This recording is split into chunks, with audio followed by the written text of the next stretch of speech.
사도신경 하나님께 배웁니다. 나는 전능하신 아버지 하나님 천지의 창조주를 믿습니다. 나에게 유일하신 아들 우리 주 예수 그리스도를 믿습니다.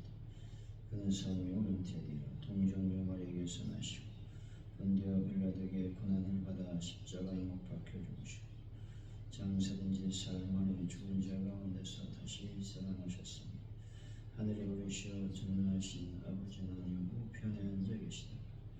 거기로부터 살아있는 자와 죽은 자를 심판하러 오십니다.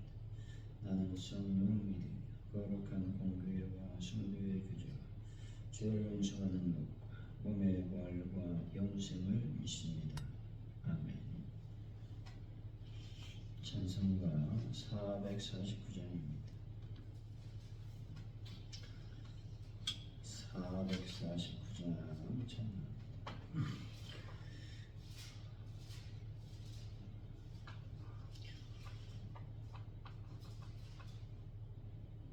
예수 따라가며 복음 순종하며 우리 행할 길 완하겠네.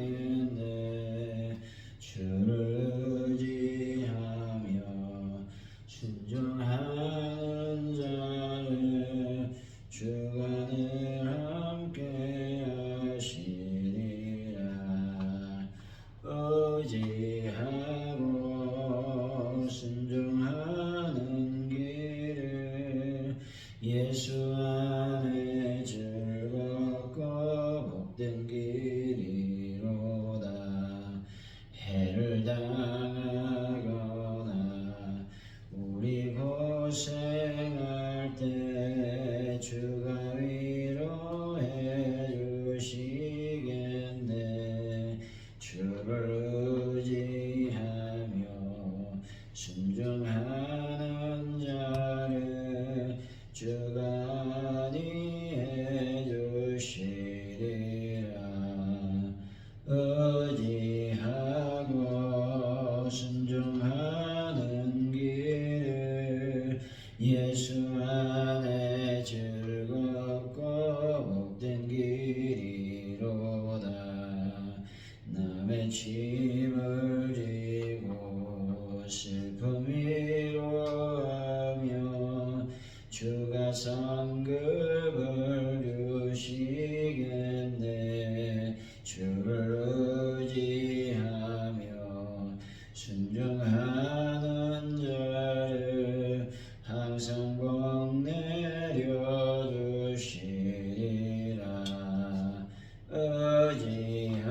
의지하고 순종하는 길을 예수 안에 즐겁고 복된 길이로다.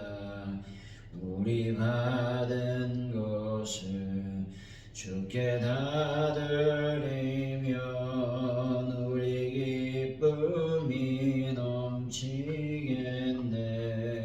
주를 의지하며 순종하는 자를 은혜 풍성케 하시리라.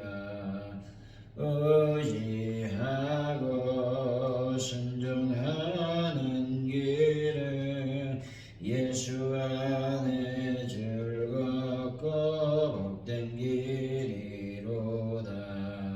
주를 힘입어서 말씀 잘 배우고 주를 모시고 살아가세. 주를 의지하며 항상 순종하며 주가 사랑해 주시리라. 의지하고 순종하는 길을 예수 안에 즐겁고 복된 길이로다.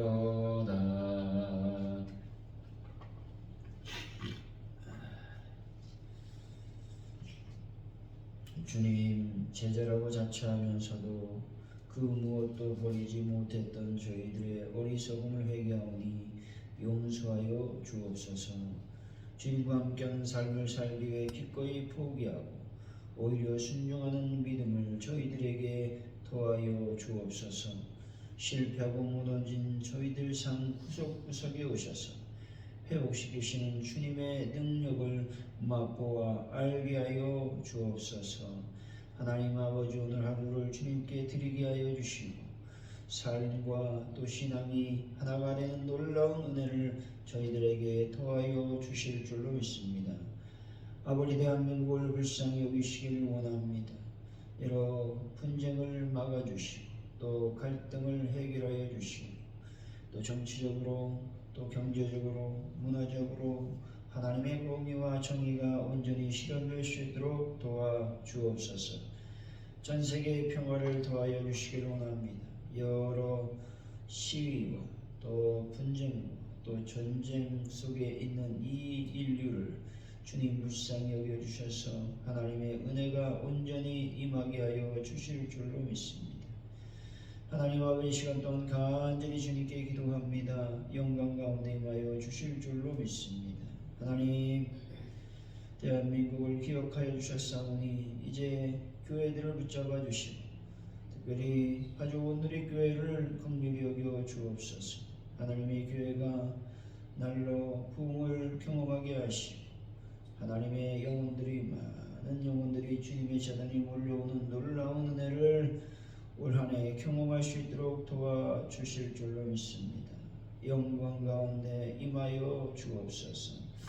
하나님 아버지, 기도합니다.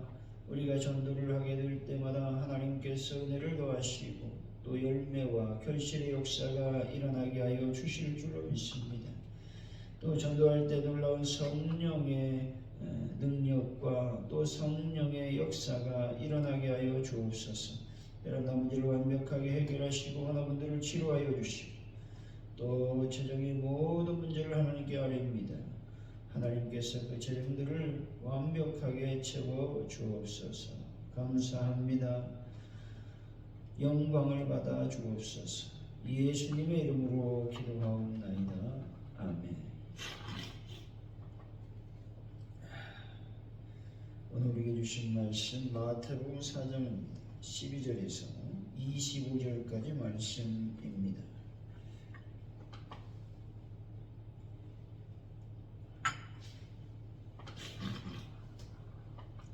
마태복음 4장 12절에서 25절까지 말씀 교도하시고 마지막 절은 같이 읽습니다.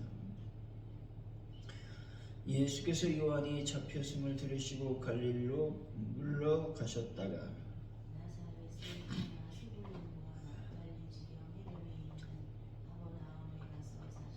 이는 선지자 이사야를 통하신 말씀을 이루려 하심이라 일렀으되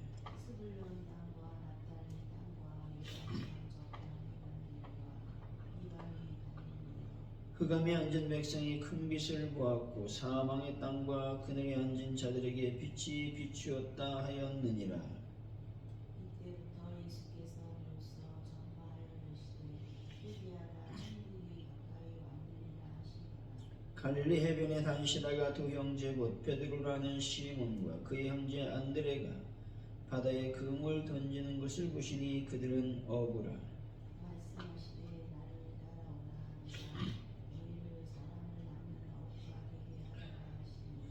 그들이 곧 그물을 버려두고 예수를 따르니라.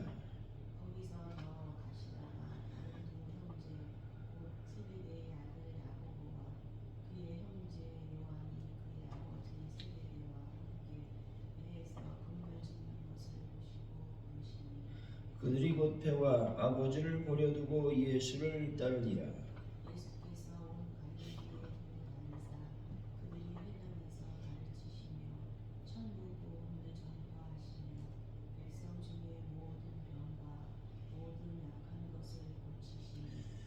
그의 소문이 온 수리아에 퍼진지라. 사람들이 모든 앓는 자 곧 각종 병에 걸려서 고통당하는 자 귀신 들린 자 간질하는 자 중풍병들을 들여오니 그들을 고치시더라. 갈릴리와 데가볼리와 예루살렘과 유대와 요단강 건너편에서 수많은 무리가 따르니라. 아멘.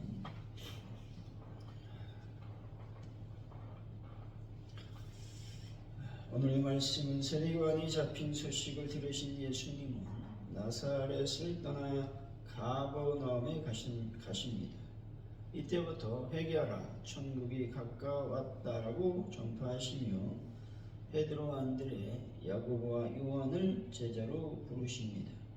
온 갈릴리를 다니시며 회당에서 가르치시고 천국 복음을 전파하시며 모든 병과 약한 것을 고치셨다 말씀하고 있습니다.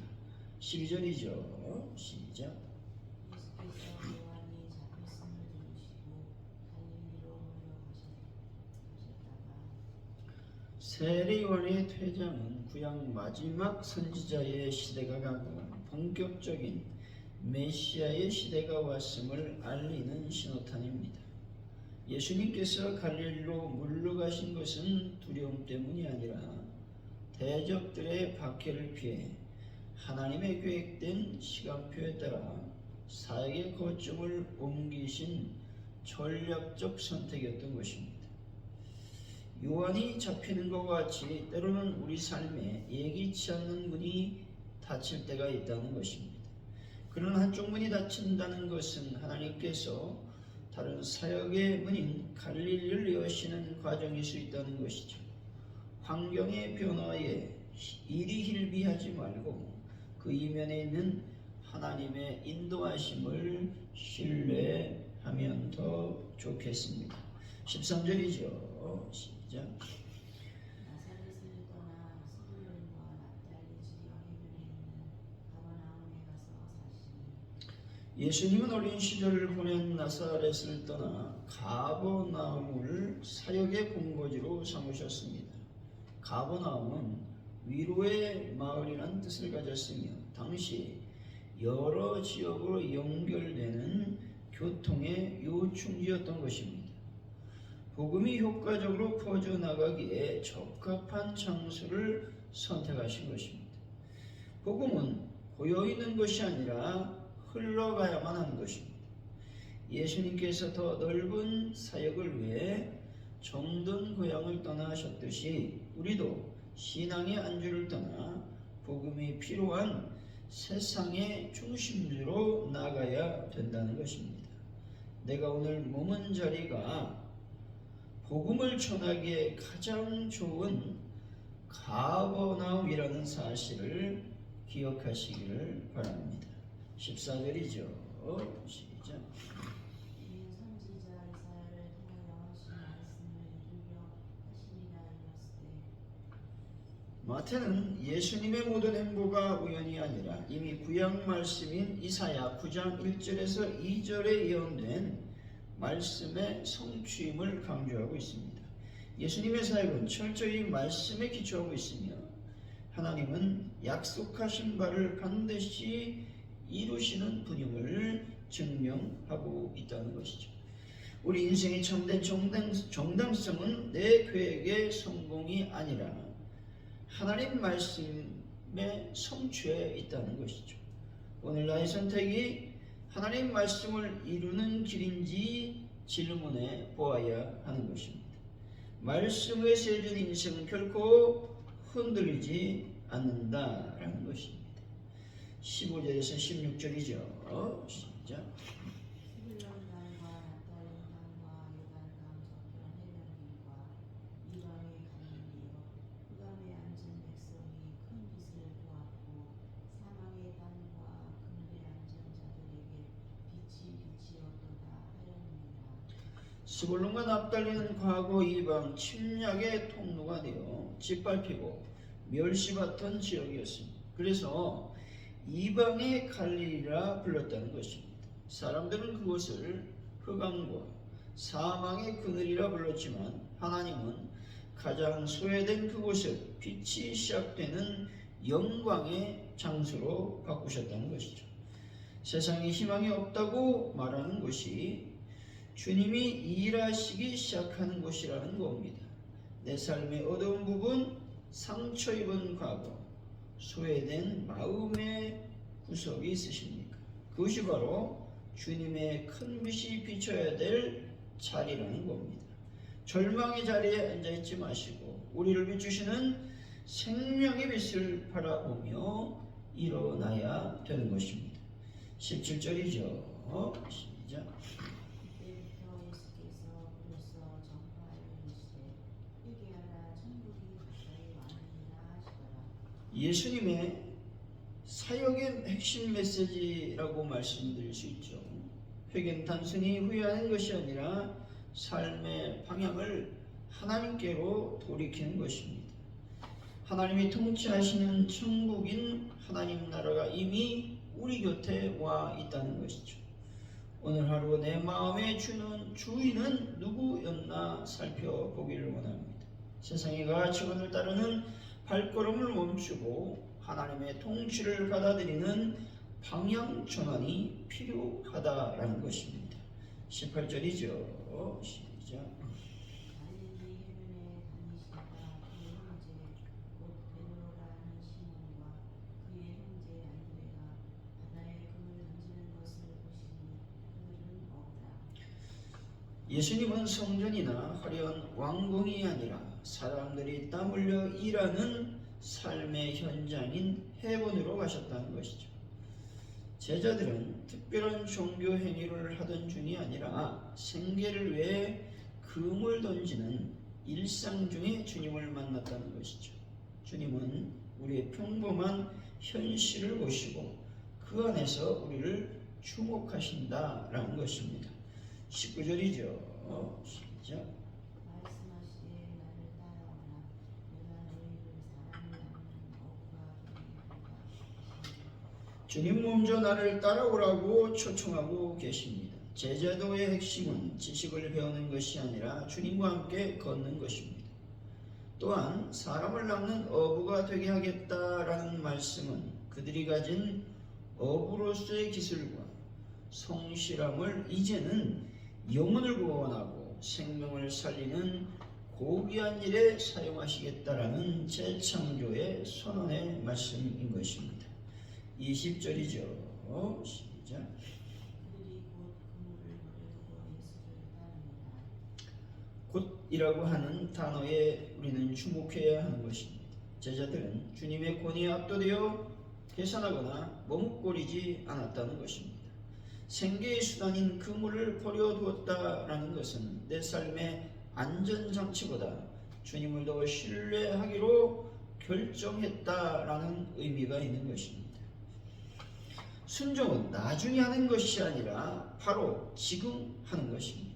주님이 내 마음에 감동을 주실 때 나를 붙들고 있는 세상적인 안락함의 그물을 과감히 내려놓는 용기가 필요하다는 것입니다. 21절이죠. 시작.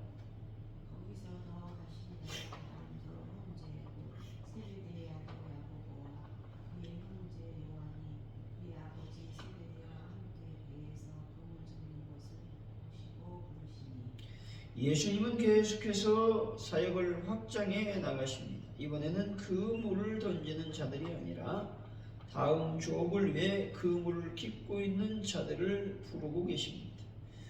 주님은 일의 시작 단계에 있는 자든 마무리와 준비 단계에 있는 자든 상관없이 필요에 따라 부르신다는 겁니다. 하나님은 사람마다 부르시는 시기와 모습이 다르다는 것이죠. 누군가는 열정적으로 일을 벌일 때, 누군가는 조용히 내실을 다질 때 부르신다는 것입니다.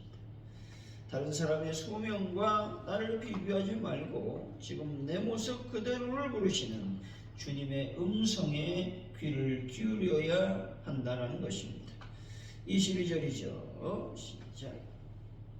그들이 곧 배와 아버지를 버려두고 예수를 따릅니다. 베드로와 안드레가 그물, 즉 생업을 내려놓았다면 야고보와 요한은 재산, 즉 배와 아버지라는 가족관계까지 주님 뒤에 두었다는 것입니다.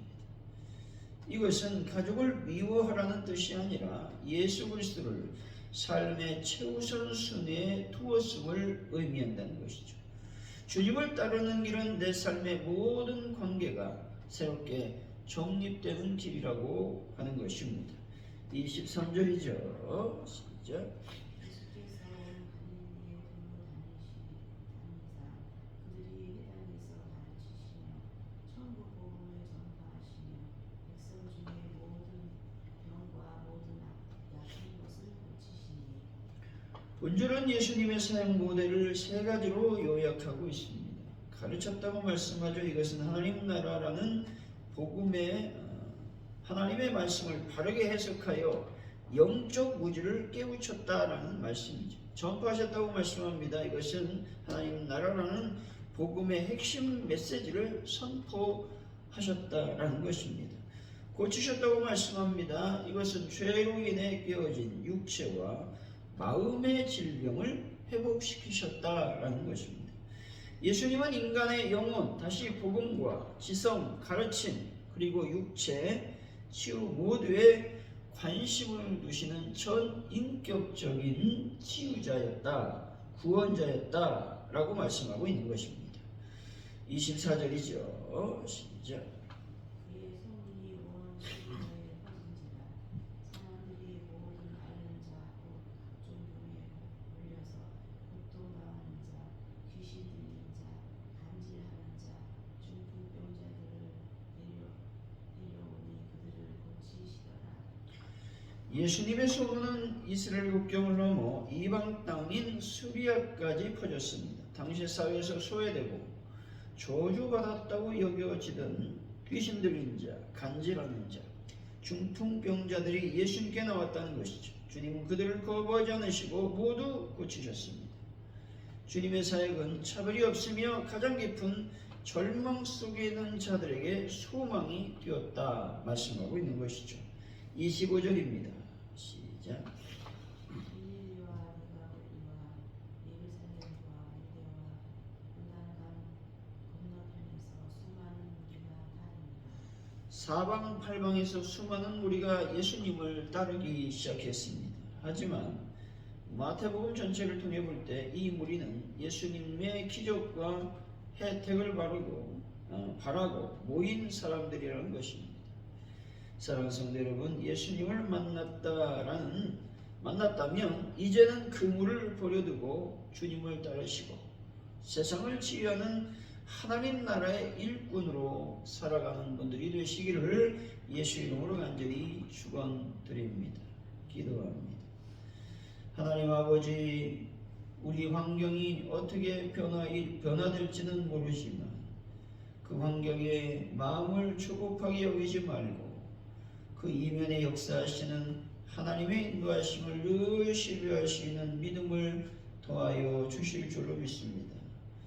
오늘 내가 머문 그 자리가 복음을 전하기에 가장 좋은 장소임을 기억하고 복음을 증거하는 저희들이 될 수 있도록 인도하여 주실 줄로 믿습니다. 아버지, 우리 인생이 말씀 위에 세워진 인생이 되기를 원합니다. 그래서 결코 흔들리지 않고 저 천국령에 걸어가는 나그네의 삶을 살 수 있도록 은혜를 더하여 주실 줄로 믿습니다. 우리 삶이 절망 또 낙심될 때가 있습니다. 그러나 그 자리에 앉아있지 말고 우리를 비추는 생명의 빛을 바라보며 훈연히 일어나는 저희들이 될 수 있도록 인도하여 주실 줄로 믿습니다. 하나님 아버지, 우리의 인간적인 여러 가지 삶의 방향 또 기술, 성실함, 이 모든 것들을 영혼을 구하고 생명을 살리는 일에 사용할 수 있도록 은혜를 더하시고 역사하여 주실 줄로 믿습니다. 하나님, 주님의 음성에 귀를 기울이는 저희들이 될 수 있도록 아버지여 도우시고 인도하여 주옵소서. 내 삶의 모든 관계가 주님 안에 온전히 새롭게 정립되는 역사를 경험하게 하여 주실 줄로 믿습니다. 하나님, 오늘도 주의 복음을 증거하는 믿음의 전도자들이 다 될 수 있도록 역사하여 주옵소서. 감사합니다. 예수님의 이름으로 기도하오며 주기도문으로 예배를 마칩니다. 하늘에 계신 우리 아버지 이름을 거룩하게 하시니 아버지 나라가 오게 하시니 아버지의 뜻이 하늘에서와 같이 땅에서도 이루어지게 하소서. 오늘 우리에게 일용할 양식을 주시고 우리가 우리에게 잘못한 사람을 용서해 준 것 같이 우리 죄를 용서해 주시고 우리를 시험에 빠지지 않게 하시고 악에서 구하소서. 나라와 권능과 영광이 영원히 아버지의 것입니다. 아멘.